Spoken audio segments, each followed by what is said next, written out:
O Grande Conflito. Capítulo 13. A liberdade nos Países Baixos. Nos Países Baixos, a tirania papal já muito cedo suscitou resoluto protesto. 700 anos antes do tempo de Lutero, 2 bispos enviados em embaixada a Roma, ao se tornarem conhecedores do verdadeiro caráter da Santa Sé, dirigiram desassombradamente ao pontífice romano as seguintes acusações. Deus fez rainha e esposa sua a Igreja, e proveu-a de abundantes bens para seus filhos, com dote que se não consome nem se corrompe, e deu-lhe uma coroa e cetro eternos, tudo o que vos beneficia, e como um ladrão interceptais. Sentai-vos no templo como Deus, em vez de pastor, vos fizestes lobo para as ovelhas.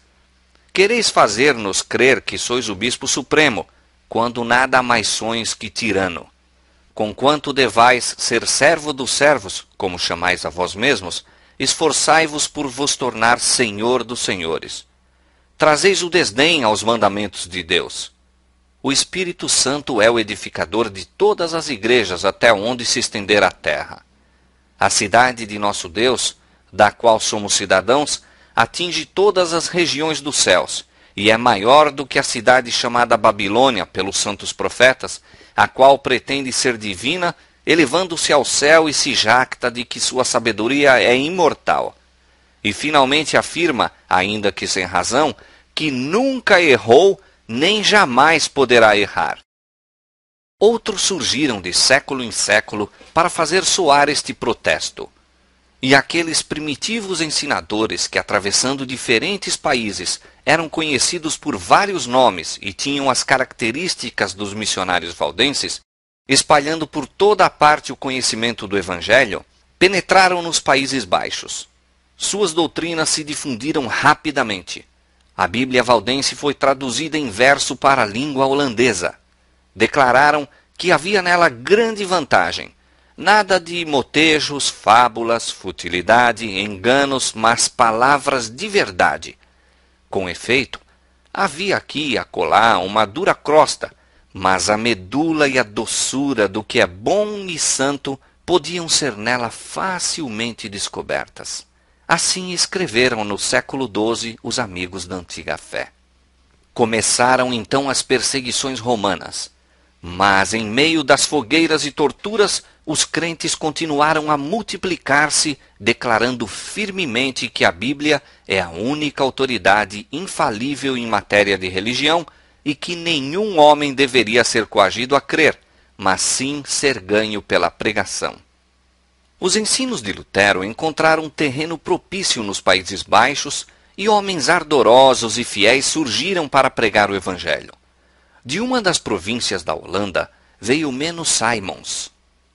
Educado como católico romano e ordenado ao sacerdócio, era completamente ignorante em relação à Escritura e não a queria ler de medo de cair no engano da heresia. Quando o impressionou uma dúvida a respeito da doutrina da transubstanciação, considerou isso como tentação de Satanás e, pela prece e confissão, procurou dela libertar-se, mas debalde. Entregando-se ao desregramento, esforçou-se por fazer silenciar a voz da consciência, sem resultado, porém. Depois de algum tempo, foi levado ao estudo do Novo Testamento, o qual, juntamente com os escritos de Lutero, o fez aceitar a fé reformada. Logo depois, testemunhou numa aldeia vizinha a decapitação de um homem, morto por ter sido rebatizado. Isto o levou a estudar na Bíblia a questão do batismo infantil. Não pôde encontrar prova para ele nas Escrituras, mas viu que o arrependimento e a fé eram tudo o que se exigia como condição para receber o batismo. Menno retirou-se da igreja romana e dedicou a vida a ensinar as verdades que recebera. Tanto na Alemanha como nos Países Baixos surgiram uma classe de fanáticos, defendendo doutrinas absurdas e sediciosas, ultrajando a ordem e a decência e levando a efeito a violência e a insurreição.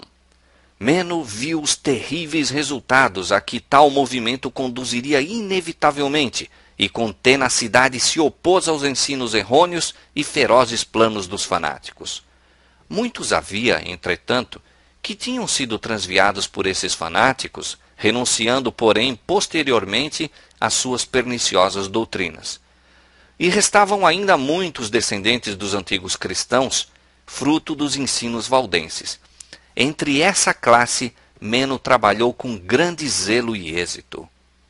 Durante 25 anos, viajou com a esposa e filhos, suportando grandes agruras e privações e frequentemente em perigo de vida. Atravessou os Países Baixos e a Alemanha do Norte, trabalhando principalmente entre as classes mais humildes, mas exercendo vasta influência. Eloquente por natureza, posto que possuísse limitada educação, era homem de integridade inabalável, espírito humilde e maneiras gentis, e de uma piedade sincera e fervorosa, exemplificando na própria vida os preceitos que ensinava e recomendando-se à confiança do povo. Seus seguidores estavam esparsos e eram oprimidos. Sofriam grandemente por serem confundidos com os fanáticos adeptos de Münster. Não obstante, grande número se converteu pelos seus labores. Em parte alguma foram as doutrinas reformadas mais geralmente recebidas do que nos Países Baixos. Em poucos países suportaram seus adeptos mais terríveis perseguições. Na Alemanha, Carlos V havia condenado a reforma e com prazer teria levado à tortura todos os seus partidários, mas os príncipes mantiveram-se como uma barreira contra sua tirania. Nos Países Baixos seu poder foi maior, e editos perseguidores seguiam-se uns aos outros em rápida sucessão. Ler a Bíblia, ouvi-la ou pregá-la, ou mesmo falar a respeito dela, era incorrer na pena de morte pela tortura. Orar a Deus em secreto, deixar de curvar-se perante as imagens ou cantar um salmo eram também puníveis de morte. Mesmo os que abjurassem seus erros eram condenados, sendo homens, a morrer pela espada, e sendo mulheres, a serem enterradas vivas. Milhares pereceram sob o reinado de Carlos e Filipe II. Certa ocasião, uma família inteira foi levada perante os inquisidores, acusada de não assistir à missa e de fazer culto em casa. Ao serem examinados quanto às suas práticas particulares, respondeu o filho mais moço: "Pomo-nos de joelhos e oramos para que Deus nos ilumine a mente e perdoe os pecados. Oramos pelo nosso soberano, para que seu reino seja próspero e sua vida feliz. Oramos pelos nossos magistrados, para que Deus os guarde." Alguns dos juízes ficaram profundamente comovidos. No entanto, o pai e um dos filhos foram condenados à fogueira. A cólera dos perseguidores igualava-se à fé que tinham os mártires. Não somente homens, mas delicadas senhoras e moças ostentavam coragem inflexível. Esposas tomavam lugar junto aos suplícios de seus maridos, e enquanto estes suportavam o fogo, elas balbuciavam palavras de consolação ou cantavam salmos para animá-los. Jovens se deitavam vivas nas sepulturas, como se estivessem a entrar em seu quarto para o sono noturno, ou saíam para o cadafalso e para a fogueira, trajando seus melhores vestidos, como se fossem para o casamento. Como nos dias em que o paganismo procurou destruir o Evangelho, o sangue dos cristãos era semente. A perseguição servia para aumentar o número das testemunhas da verdade. Ano após ano, o monarca, despeitado até a loucura pela resolução invencível do povo, persistia na obra cruel, mas debalde. Sob o nobre Guilherme de Orange, a revolução trouxe finalmente à Holanda liberdade de culto a Deus. Nas montanhas de Piemonte, nas planícies da França e praias da Holanda, o progresso do Evangelho foi assinalado com o sangue de seus discípulos. Mas nos países do norte encontrou pacífica entrada. Estudantes em Wittenberg, voltando para casa, levaram a fé reformada para a Escandinávia. A publicação dos escritos de Lutero também propagou a luz. O povo simples e robusto do norte deixou a corrupção, a pompa e as superstições de Roma para acolher a pureza, a simplicidade e as verdades vitais da Bíblia.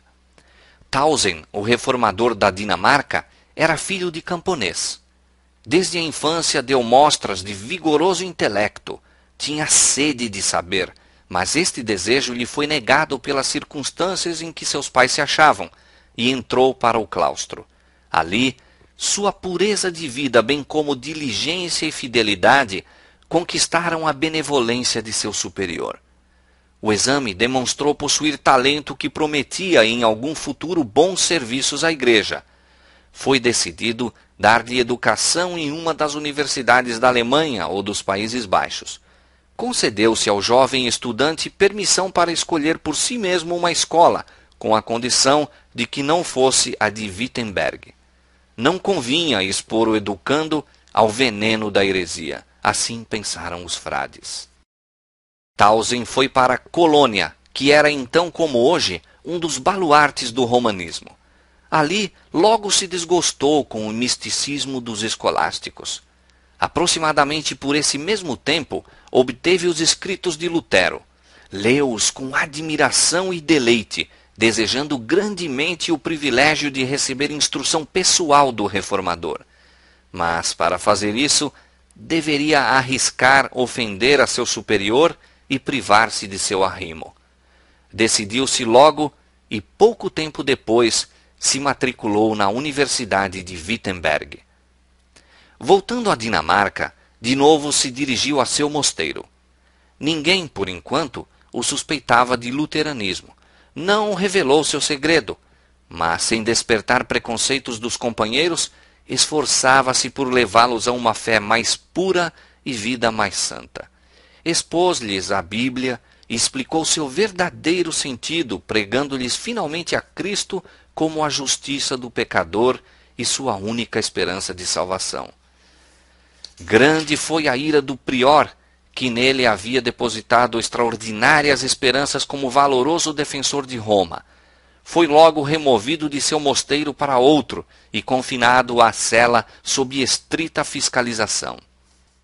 Para o terror de seus novos guardiães, vários dos monges logo se declararam conversos ao protestantismo. Através das barras da cela, Tausen comunicara aos companheiros o conhecimento da verdade. Fossem aqueles padres dinamarqueses peritos no plano da igreja de como tratar a heresia, e a voz de Tausen jamais teria sido de novo ouvida. Mas, em vez de o confiar ao túmulo em alguma masmorra subterrânea, expulsaram-no do mosteiro. Estavam, então, reduzidos à impotência. Um edito real, apenas promulgado, oferecia proteção aos ensinadores da nova doutrina. Tausen começou a pregar. As igrejas lhe foram abertas e o povo reunia-se em multidão para ouvi-lo. Outros também estavam a pregar a palavra de Deus. O Novo Testamento, traduzido para a língua dinamarquesa, circulou amplamente. Os esforços feitos pelos romanistas a fim de destruir a obra tiveram como resultado estendê-la e não muito depois a Dinamarca declarava aceitar a fé reformada. Na Suécia, também, jovens que haviam bebido da fonte de Wittenberg levaram a água da vida a seus patrícios. 2 dos dirigentes da reforma sueca, Olavo e Lourenço Petri, filhos de um ferreiro de Orebro, estudaram com Lutero e Melanchthon e foram diligentes em ensinar as verdades que assim aprenderam. Semelhante ao grande reformador, Olavo despertava o povo pelo seu zelo e eloquência, enquanto Lourenço, à semelhança de Melanchthon, era ilustrado, refletido e calmo. Ambos eram homens de fervorosa piedade, profundos conhecimentos teológicos e inflexível coragem para promover o avançamento da verdade. A oposição romanista não faltava. Os padres católicos instigavam o povo ignorante e supersticioso. Olavo Petri foi muitas vezes assaltado pela populaça e em várias ocasiões mal pôde escapar com vida. Estes reformadores eram, entretanto, favorecidos e protegidos pelo rei. Sob o domínio da Igreja de Roma, o povo estava submerso na pobreza e atormentado pela opressão. Destituídos das Escrituras e tendo uma religião de meras formas e cerimônias, que não transmitia luz ao espírito, estavam a voltar às crenças supersticiosas e práticas pagãs de seus antepassados gentios. A nação achava-se dividida em facções contendoras, cuja perpétua luta aumentava a miséria de todos. Resolveu o rei fazer uma reforma no Estado e na Igreja, e recebeu com agrado aqueles hábeis auxiliares na batalha contra Roma. Na presença do monarca e dos principais homens da Suécia, Olavo Petri, com grande habilidade, defendeu contra os campeões romanos as doutrinas da fé reformada. Declarou que os ensinos dos pais da Igreja deviam ser recebidos apenas quando estivessem de acordo com as Escrituras. E as doutrinas essenciais da fé são apresentadas na Bíblia de maneira clara e simples, de modo que todos os homens as possam compreender. Disse Cristo: "A minha doutrina não é minha, mas daquele que me enviou." E São Paulo declarou que se pregasse outro evangelho, a não ser aquele que recebera, seria anátema. Como, pois, disse o reformador, pretenderão outros a seu bel prazer decretar dogmas, impondo-os como coisa necessária à salvação? Demonstrou que os decretos da Igreja não têm autoridade quando em oposição aos mandamentos de Deus, e insistiu no grande princípio protestante de que a Bíblia e a Bíblia só é a regra de fé e prática. Esta contenda, posto que travada em cenário relativamente obscuro, serve para mostrar-nos a qualidade de homens que formava a maior parte do exército dos reformadores. Longe de serem analfabetos, sectaristas, controversistas ruidosos, eram homens que haviam estudado a palavra de Deus e bem sabiam como manejar as armas com que os supria o arsenal da Escritura. Com respeito à erudição, antecipavam-se a seu tempo. Quando fixamos a atenção em centros brilhantes como Wittenberg e Zurique, e em ilustres nomes, tais como os de Lutero e Melanchthon, de Zwinglio e Oecolampadius, dir-se-nos-á talvez que foram esses os dirigentes do movimento, e naturalmente deveríamos esperar neles prodigioso poder e vastas aquisições. Os subordinados, porém, não eram como eles. Mas volvamos ao obscuro teatro da Suécia, e aos humildes nomes de Olavo e Lourenço Petri, desde os mestres até os discípulos, que encontramos? Eruditos e teólogos, homens que perfeitamente se assenhorearam de todo o sistema das verdades evangélicas e que ganharam vitória fácil sobre os sofismas das escolas e dos dignitários de Roma. Como resultado desta disputa, o rei da Suécia aceitou a fé protestante, e não muito tempo depois, a Assembleia Nacional declarou-se a seu favor. O Novo Testamento fora traduzido por Olavo Petri para a língua sueca, e atendendo ao desejo do rei, os dois irmãos empreenderam a tradução da Bíblia inteira. Assim, pela primeira vez, o povo da Suécia recebeu a palavra de Deus em sua língua materna. Foi ordenado pela dieta que por todo o reino os pastores explicassem as Escrituras e que às crianças nas escolas se ensinasse a ler a Bíblia. Ininterrupta e seguramente, as trevas da ignorância e superstição foram dissipadas pela bem-aventurada luz do Evangelho. Liberta da opressão romana, a nação atingiu força e grandeza que nunca dantes havia alcançado. A Suécia tornou-se um dos baluartes do protestantismo. Um século mais tarde, em tempo de grave perigo, esta pequena e até ali fraca nação, a única na Europa que ousou prestar auxílio, foi em livramento da Alemanha nas terríveis lutas da Guerra dos 30 Anos. Toda a Europa do Norte parecia a ponto de novamente cair sob a tirania de Roma. Foram os exércitos da Suécia que habilitaram a Alemanha a desviar a onda do êxito papal, a conquistar tolerância aos protestantes, calvinistas bem como luteranos, e a restabelecer a liberdade de consciência nos países que haviam abraçado a reforma. A conquistar tolerância aos protestantes, calvinistas bem como luteranos, e a restabelecer a liberdade de consciência nos países que haviam abraçado a reforma.